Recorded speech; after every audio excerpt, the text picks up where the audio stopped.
சொன்னீரே.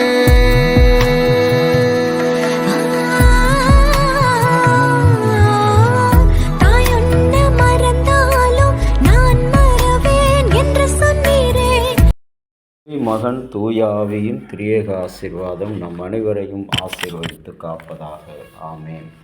கிறிஸ்து இயேசுவுக்குள் பிரியமான அன்பு இறை மக்களே, இந்த நாளிலும் நியாயாதிபதிகள் 5ஆம் அதிகாரம் 9வது வசனம். இஸ்ரவேலின் தலைவர்கள் மனப்பூர்வமாக தங்களை ஒப்பு கொடுத்தனர். என் உள்ளம் அவர்களை நாடுகிறது. கர்த்தரை துதியுங்கள். அவர் எங்கு இருப்பாரோ அங்கு இருப்பாரோ என்று சொல்லுகிற வித்தியாசமான ஒரு தேடல் கடவுளை பற்றி காணப்படுகிறது.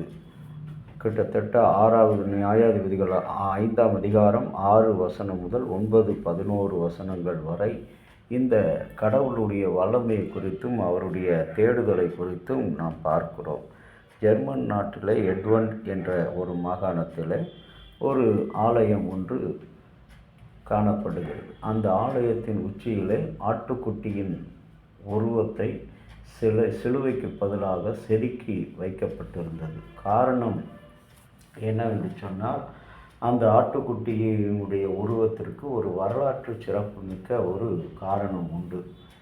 அங்கே அந்த ஆலயத்திலே பணி செய்து கொண்டிருந்த ஒருவர் அந்த நாளிலே என்ன செய்தாராம், தன்னுடைய பணியை செய்யும் பொழுது கால் தவறி கீழே விழுந்து விட்டார்.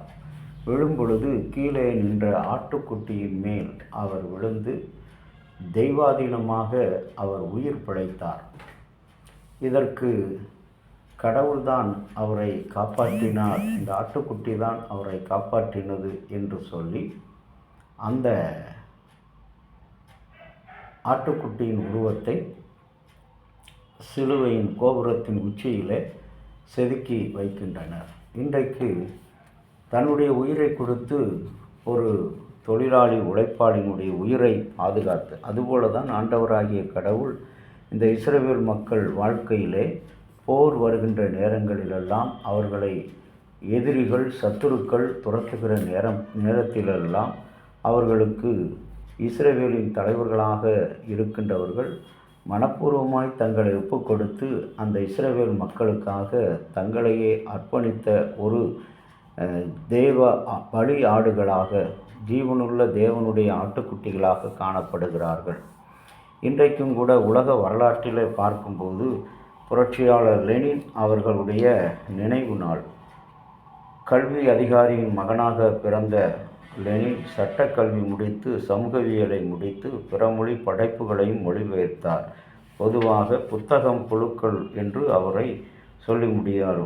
அவர் எழுதின மார்க்ஸ் மூலதனத்தை லெனினுக்கு முன்னால் கையில் வைத்திருந்த அவருடைய அண்ணன் அலெக்சாண்டரின் போராட்டம், அவரை தூக்கில் போடுதல் போன்ற நிகழ்வுகள் 17 வயது லெனினை கவனிக்க வைத்தது, யோசிக்க வைத்தது. விளைவாக தொழிலாளியின் வர்க்கத்தில் விடுதலைக்காக போராடுகிற ஒரு அமைப்பை 1895 இந்த லெனின் அவர்கள் துவங்கி தீப்பொறி, புதுவாழ்வு, சமூக ஜனநாயகவாதி என்று 4 இதழ்களை அவர் துவங்கி சோவியத் ரஷ்யாவினுடைய புரட்சிக்கு அடித்தளம் அமைத்து கொடுத்த ஒரு மாமனிதர்.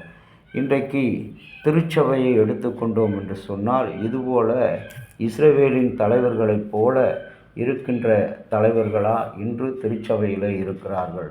பிறருடைய பணத்துக்கும் பிறருடைய பதவிக்கும் பிற மக்களுடைய ஸ்தானத்துக்கும் ஆசைப்படுகிற தலைமைகளைத்தான் இன்றைக்கு பார்க்கிறோம். ஒரு இனத்தை நசுக்கி இன்னொரு இனம் மேலே வருகின்ற அந்த பொல்லாத பொய்க்குணம் படைத்த தலைமைகள் தான் இன்றைக்கு திருச்சபையில் தலையெடுத்து கொண்டிருக்கிறது. உலகத்தில் பிறந்த ஒவ்வொரு மனிதனும் கடவுளுடைய பிள்ளை என்று சொல்கிறோம். நாம் அனைவரும் ஒன்று என்று சொல்கிறோம். ஒரு இரத்தம் என்று சொல்கிறோம். இயேசு கிறிஸ்துவின் இரத்தத்தில் இணைக்கப்பட்டவர்கள் என்று சொல்கிறோம். ஆனால் நமக்குள் ஏன் அத்துணை பிரிவுகள்? ஒரே இனத்தில் 14 பிரிவுகள் ஏன் காணப்படுகிறது? ஆகவே சிறிய இனத்தை இந்த 14 இனம் என்று சொல்லப்படுகின்ற இந்த பெரிய இனம் ஒடுக்குகின்ற நிலை.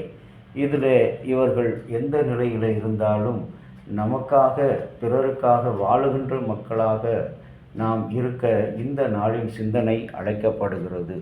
மனப்பூர்வமாய் தங்களை ஒப்பு கொடுத்தது போல நம்முடைய உள்ளம் அந்த இயேசு எனக்காக பலியாடாக மாறின அந்த ஆட்டை போல நானும் பிறருக்காக மாற வேண்டும் என்ற தலைமைத்துவத்தில் இருக்கிற தலைமைகளுக்கு அப்படிப்பட்ட எண்ணம் வர வேண்டும்.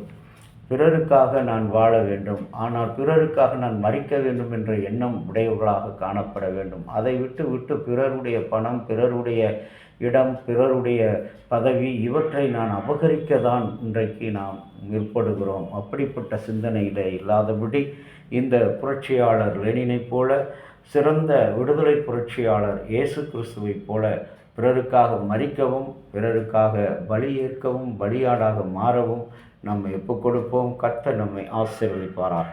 ஜெபம் செய்வோம்.